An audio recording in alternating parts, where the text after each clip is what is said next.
দাসের অনুষ্ঠানে অভিনেত্রী পাপিয়া অধিকারী, যিনি পর্দাকে যদি আলাদা রাখি মঞ্চ কাঁপিয়েছেন, সেটা থিয়েটার হোক বা যাত্রা হোক। তো আজকের এই অনুষ্ঠানে এসে কেমন লাগছে? আমি বরাবরই সর্বরী আর ওর বরকে খুব পছন্দ করি, আর প্রতিবারই আসি। মানে এই নিয়ে বোধহয় 2-3 বছর হয়ে গেল ওদের জন্মদিনে আসি, ওদের নাটক দেখি। ওরা খুব মানে অন্তর থেকে করে।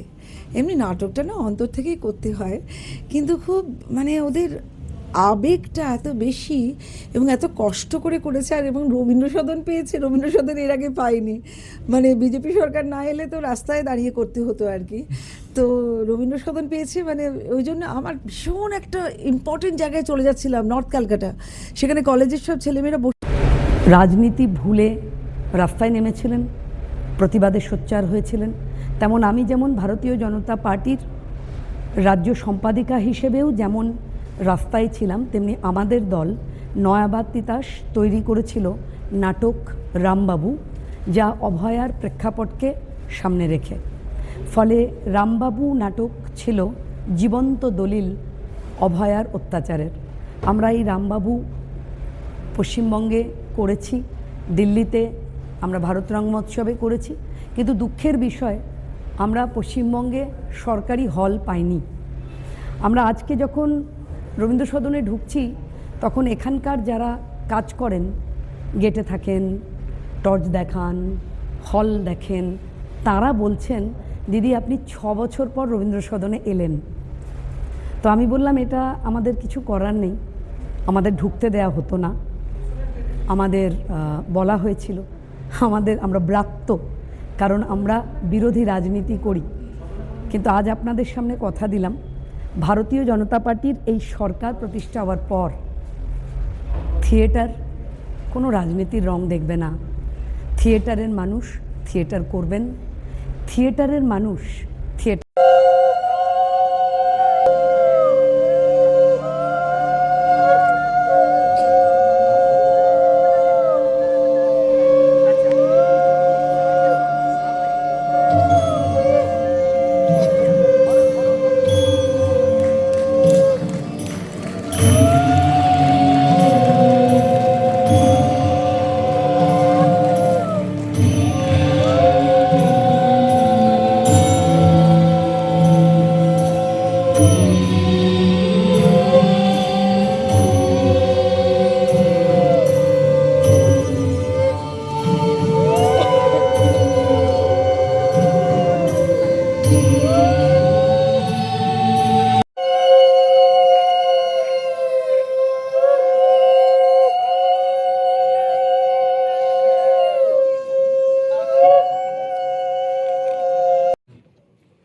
যে পশ্চিমবঙ্গের মাটিতে অন্তত পক্ষে ভারতীয় জনতা পার্টির এই প্রথমবারের মতন গড়ে তোলা সরকারের অঙ্গীকার হয়ে উঠুক, রাজনীতির মঞ্চ অরাজনৈতিক থাকবে, নাটকের মঞ্চ অরাজনৈতিক থাকবে, খোলা মনে যে যার মত প্রকাশ করুক।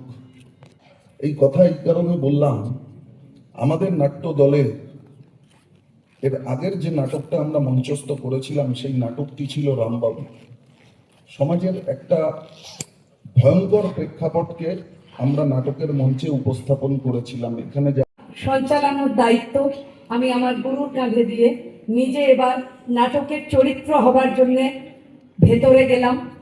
আমার সঙ্গে যারা আজকে কাজ করছেন, অনুদা আছে, দীপা আছে, শ্রীমন্তিনী আছে, প্রীতম আছে, সৌগত আছে, মধুরিমা আছে, যারা প্রত্যেকেই নয়াবাদ তিতাসে আজকে এই কাজটাও করছেন। সামনে শানু আছে, স্বরূপ আছে। সাহায্য এই 14 বছরের সরকারের পক্ষ থেকে আমরা পাইনি, বা পাওয়ার আশাও আমাদের ছিল না। কিন্তু এটুকু ভেবেছিলাম যে হয়তো চলতে চলতে কখনো বা একাধবারের জন্য সরকারি জায়গায় নাটক মঞ্চস্থ করার সুযোগ আমরা পাব। আসলে নাটক আমার নিজের ব্যক্তিগত অনুভব, সমাজের চোখের আয়না। নাটক সমাজকে কনস্ট্রাকটিভ করতে পারে, অথবা নাটকের অ্যাঙ্গেল সমাজকে ডিস্ট্রাকশনের জায়গাতেও নিয়ে যেতে পারে। যদি আপনি চান, তাহলে নাটকের মধ্যে দিয়ে সমাজের বিভিন্ন দিক দেখানোই একজন নাট্যকারের মূল কাজ। প্রতিবাদ হয়েছে, প্রতিরোধ হয়েছে, বিভিন্ন সময়ে হয়েছে এবং তা করেছেন নাট্য ব্যক্তিত্বরাই। তাই নাটকের মঞ্চ অরাজনৈতিক থাকুক, এটাই নয়াবাদ তিতাসের দীর্ঘদিন। 2-3 बच्चों आगे मैंने गया था एनएसडी में, तो बहुत एक इंटरेस्टिंग वर्कशॉप चल रहा था। सर बैठे हुए थे, मैं गया था, मेरा कल्चरल को कन्वेनर दीप्तिमान भाई वो भी गए थे। तो हम लोग बहुत सारी बातें की उनसे और इतना पॉजिटिव वाइब मिला, बहुत आश्चर्य लगा। इसलिए लगा क्योंकि कोई भी पॉजिटिव वाइब यहाँ कोई अच्छे काम को लेकर नहीं था इस मिट्टी से, जिसको कल्चरल कैपिटल ऑफ इंडिया बोला जाता है एकदम से। तो दादा से मीट किया, वो बात हुआ और ये जिक्र किया था हम लोग कि हमारे वहाँ एनएसडी है नहीं, इस बारे में चर्चा हुआ था। প্রসঙ্গ তো জানিয়ে রাখা ভালো যে পার্লামেন্টেও আলোচিত হয়েছিল ন্যাশনাল স্কুল অফ ড্রামা পশ্চিমবঙ্গে হওয়ার ব্যাপারে বেশ কয়েক বছর আগে। কিন্তু আপনারা জানলে আপনাদের ভালো না খারাপ লাগবে জানি না, আমাদের বেশ কিছু নাট্য দিগ্গজ ব্যক্তি বলেছিলেন না এখানে দরকার নেই, সেই তথ্য দেওয়া হয়েছে, মিসগাইড করা হয়েছে। যাই হোক, আজ ত্রিপাঠীজি যে কথাটা বললেন সেটা অত্যন্ত আনন্দের কথা। আর এইটুকু বলতে পারি যে এমন একটা প্রতিষ্ঠান, সেটা প্রতিষ্ঠিত হওয়ার জন্য এই মাটি আজকে প্রস্তুত করে দিয়েছেন আপনারা প্রত্যেকে। জীবন, জীবিকা, বিভিন্ন যন্ত্রণায় আমরা যেভাবে আটকে পড়েছিলাম, তার থেকে মুক্তি দেওয়ার জন্য বাংলার এই পবিত্র মাটিকে তৈরি করে দিয়েছেন আপনারা। প্রতীক্ষায় থাকলাম, ভালো ভালো প্রোডাকশন দেখবার প্রতীক্ষায় থাকলাম একজন সামান্য শিল্পী হয়ে এই মাটিতে এনএসডি দেখবার। ঠিক যেমন আমরা একটা অপার বিস্ময়ের জায়গায় দাঁড়িয়ে রয়েছি। পশ্চিমবঙ্গ দিবস 20শে জুন এই মাটিতে আমরা প্রথম পালন হতে দেখব সরকার। আর আবিরদের বলি, আবির তো একা নয়, আবিরের সঙ্গে আরো বন্ধু, আরো সহযোদ্ধারা রয়েছেন, হয়তো আপনাদের মধ্যেই অনেকে রয়েছেন।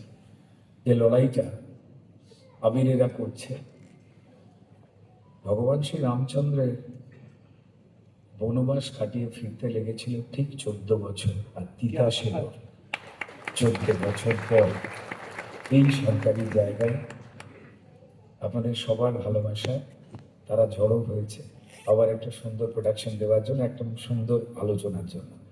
যারা এসেছেন তাদের মধ্যে বহু বিদগ্ধ মানুষ রয়েছেন, বহু পণ্ডিত মানুষ রয়েছেন। আমি মঞ্চে যেমন চিত্তরঞ্জন বাবু রয়েছেন, নীলাঞ্জনদি রয়েছেন, তাদের প্রণাম জানাই, ঠিক তেমনই দর্শক আসনে যারা রয়েছেন তারা এবং নেপথ্যে যারা পরিশ্রম করে চলেছেন এই অনুষ্ঠানটা যাতে সুন্দর হতে পারে।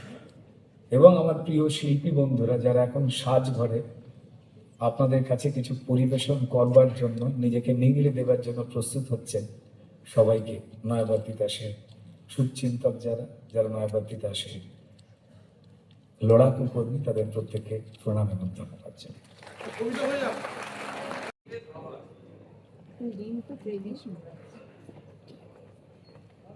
ডাল ভাত খান কিংবা রুটি, ডাল ভাত খান কিংবা রুটি কিংবা আলু পটল শিম সেদ্ধ কিংবা ভাজা খেলেও প্লিজ ছুঁড়বেন না ডিম।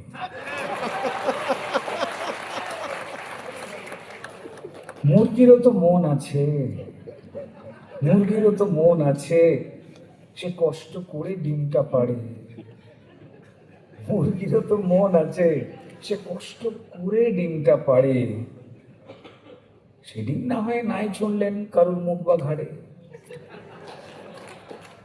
হয়তো সেদিন ফুটলে পরে হতো কোনো বাচ্চা, হয়তো সেদিন ফুটলে পরে হতো কোনো বাচ্চা, বড় হয়েছে ডাক্তার হতো কিংবা ইঞ্জিনিয়ার সাচ্চা, অথবা সে পারত হতে শিক্ষক বা মন্ত্রী।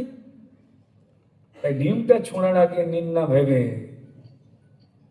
কারা আসল ষড়যন্ত্রী।